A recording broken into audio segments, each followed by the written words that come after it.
Jamaine Ortiz is an exciting talent. Maybe he is not the same level as Devin Haney, Shakur Stevenson. Maybe he is, and we have not still seen yet.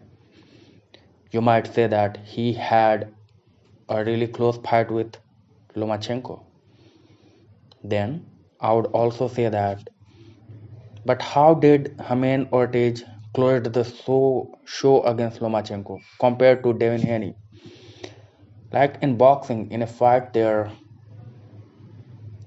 is no knockout or retirement. If fight is going to end in a decision, it really matters that how fighters are going to close the show, and whoever wins the last round, it makes a big impact on the judges. So we saw in the case of Devin Haney when Teofimo Lopez beat Vasily Lomachenko, we saw the similar thing. He closed the show in a dominating fashion as well.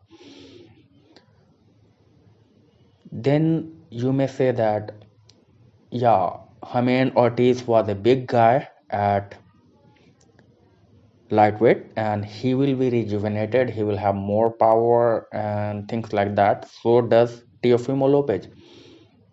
But there cannot be denying that Jamaine Ortiz is not a really good competition. Like if he is not an elite, then he is definitely the championship level.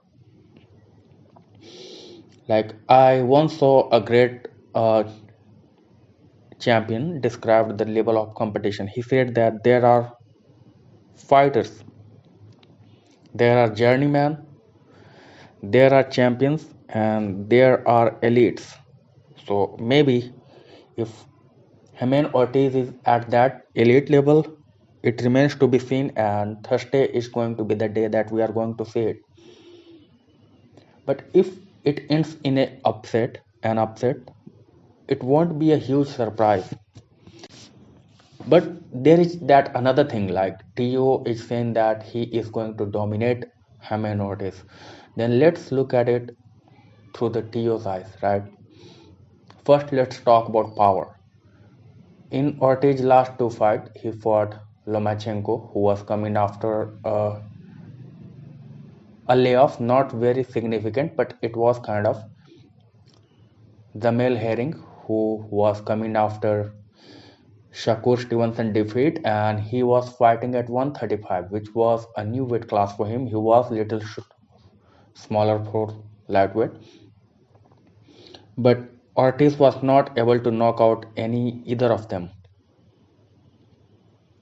Even though Teofimo and Ortiz both have a similar opponent in Vasily Lomachenko, Lopez's victory was more resounding if compared to Ortiz. Like if at the end of the fight people are debating whether you really won or not, or like he edged it by a little bit or it should have been drawn there, it's clear that you fought a really good fight there, but you did not clearly win.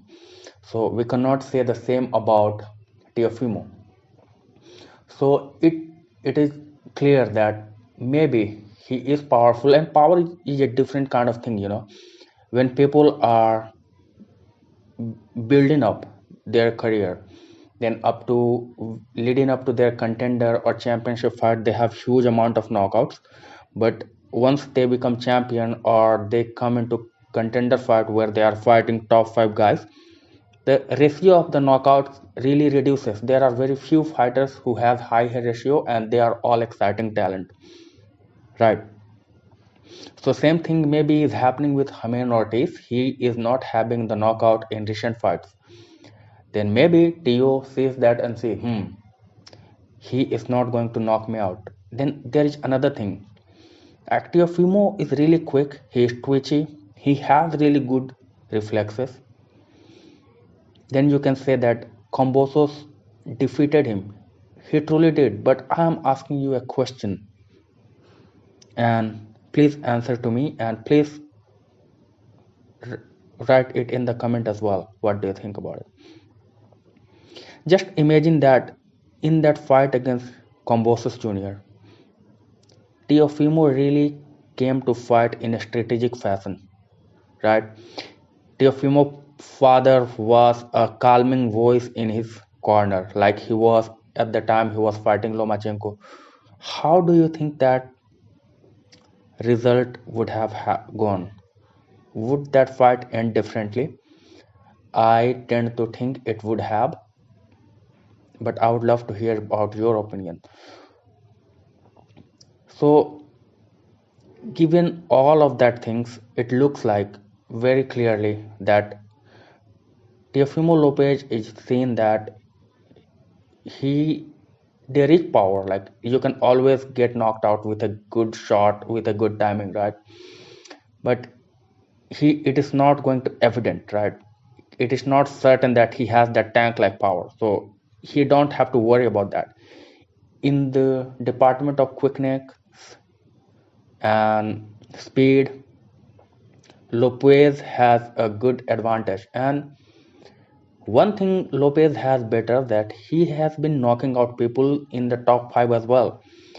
The fight leading up to the Vasily Lomachenko fight, he was knocking out people left and right. Even before Sandor Martin, he knocked out people at 140 as well. So it is clear that he can knock people out.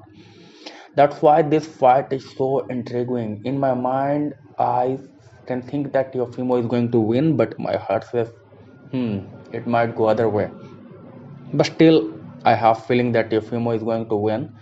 But I would like to hear what do you think, how it is going to end up. I'm sorry, I at this point I don't even remember what I was talking about, and what was my main point. And I'm sorry for that. But I would love to hear your comments. And thanks for watching this. God bless.